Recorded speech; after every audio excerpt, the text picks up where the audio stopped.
ఇంకొక పక్కన సరైన నిర్ణయం సరైన సమయంలో తీసుకునే సమర్థవంతమైన నాయకుడు కూడా నరేంద్ర మోడీ గారు.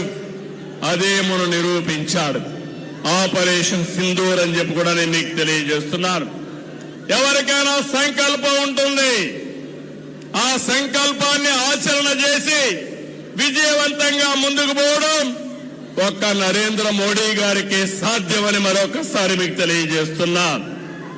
ఈరోజు భారతదేశం ఒక రక్షణ శక్తిలోనే కాదు, ఆర్థిక శక్తిలో కూడా ముందుకు పోతున్నాం. కొంతమందికి బాధ ఉంది, అసూయ ఉంది, కానీ మీరు ఏమీ చేయలేరని చెప్పి హెచ్చరిస్తున్నా.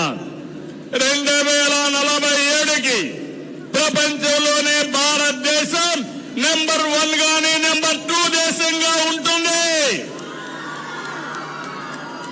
ఇలాంటి కుట్రలు కుతంత్రాలు మమ్మల్ని ఏమీ చెయ్యలేవని చెప్పి హెచ్చరిస్తున్నా.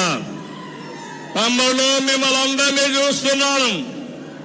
మేము ప్రారంభమైనప్పటి నుంచి చూస్తున్న ఉత్సాహం, ఇదే ఉత్సాహంతో దూసుకెళ్ళండి. భారతదేశం నెంబర్ 1 దేశంగా ఉందంటే ఆ రోజు ఎంతో మంది త్యాగాలు చేశారు. మన రాష్ట్ర వాసు రూపకల్పన చేసినటువంటి జాతీయ జెండా ఆ వ్యక్తి పింగళి వెంకయ్యని మరొక్కసారి గుర్తు చేస్తున్నా. అలాంటి జాతి మనది. జాతి నిర్మాణం కోసం పోరాడిన జాతి. అందుకే మనందరం కూడా సమర్థవంతంగా పనిచేసి జాతి పునర్నిర్మాణంలో భాగస్వాములయ్యి ప్రపంచంలో ఏ శక్తి అడ్డుకోని విధంగా ఆర్థిక శక్తిలో రక్షణ శక్తిలో మనకు మనమే మేటైన శక్తిగా తయారు కావాలని చెప్పి మిమ్మల్ని అందరినీ కోరుతున్నా. ఈరోజు ఇలాంటివన్నీ జరగాలంటే పహల్గామ్ లాంటి సంఘటనలు జరిగితే ఆపరేషన్ సింధూర్ లాంటి కార్యక్రమాలు అవసరం. దీనికి దేశం సిద్ధం, దేశంలో ఉండే పౌరులందరూ సిద్ధం. ఇది గుర్తుపెట్టుకోమని ప్రపంచంలో ఉండే ఉగ్రవాదుల్ని మరొక్కసారి హెచ్చరిస్తున్నానని చెప్పి కూడా నేను మీకు తెలియజేస్తున్నా.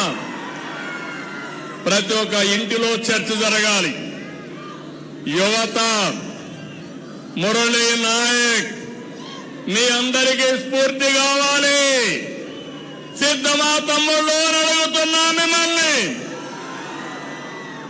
అందుకే మనం అందరం కూడా గట్టిగా దేశాన్ని కీర్తించే విధంగా నేను భారత్ మాతాకి అంటే